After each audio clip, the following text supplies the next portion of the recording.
Суп будет потрясающе быстрым, потрясающе вкусным и полезным для здоровья. Для супа беру одну луковицу и натираю на терке. Точнее сказать, одну половину луковицы я натираю, а вторую закладываю в кастрюлю, в которой будет вариться суп. Вместе с половинкой лука закладываю один корень петрушки, конечно же в очищенном виде. Корень петрушки не только дает насыщенный, очень приятный вкус супу, а также витамины. Он обладает выраженными противовоспалительными свойствами. Коренья заливаю водой. Все ингредиенты беру из расчета на 3-литровую кастрюлю. Кастрюлю ставлю закипать на плиту. После закипания огонь уменьшаю до минимального, пусть потихоньку булькает. К оставшейся половине натертой луковицы я кладу 400 граммов куриного фарша. И такие приправы. Чайная ложка сухого укропа. Пол чайной ложки сухого молотого чеснока. Щепотка черного молотого перца. И соль по вкусу я кладу пол чайной ложки соли. И все хорошо перемешаем. Такой фарш получается очень-очень ароматным. И даже в сыром виде пахнет очень аппетитно. Попробуйте и убедитесь сами.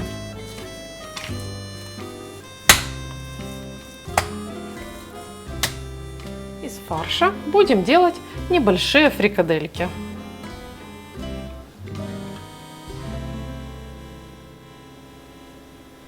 Все очень просто и быстро. Такие фрикадельки в супе будут особенно сочными и нежными, но пока пусть немного постоят в сторонке. Дальше я беру 3 средних картофелины.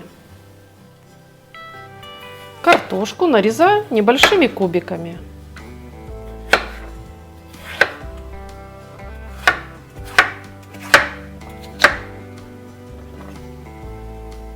Измельченный картофель высыпаю в кипящий суп.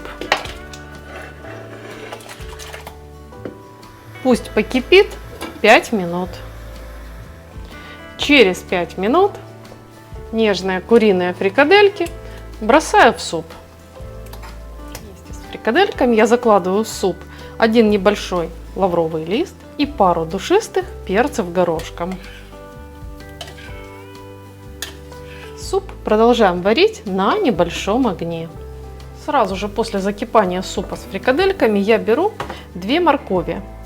Сразу 2, потому что она очень полезная для желудочно-кишечного тракта, ну и потому что будет очень вкусный в супе. Суп будет диетический, полезный, без всяких зажарок. Натерли и сразу же в суп. Также на этом этапе приготовления суп посолим по вкусу. И опять оставим кипеть на небольшом огне еще на 7 минут. Временем нарежем любимую ароматную зелень. Я использую укроп, так как он идеально подходит в куриный суп. Можно, конечно, взять петрушку. Ну вот, приготовление супа на финише, значит, пора вытащить отдавшую из себя все соки половинку луковицы и корень петрушки. У меня часто спрашивают, куда вы их деваете, отвечаю, я их просто съедаю. Душистый укропчик высыпаю в суп и также вместе с укропом в суп высыпаю яичную лапшу 80 граммов. Очень рекомендую использовать именно лапшу на яйцах, так будет значительно вкуснее. Суп хорошо перемешаем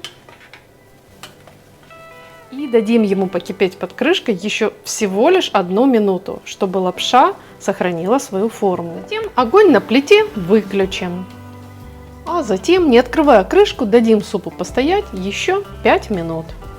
Суп у нас получился не просто полезный, он очень-очень вкусный. У вас наверняка попросят добавки. Готовьте на здоровье.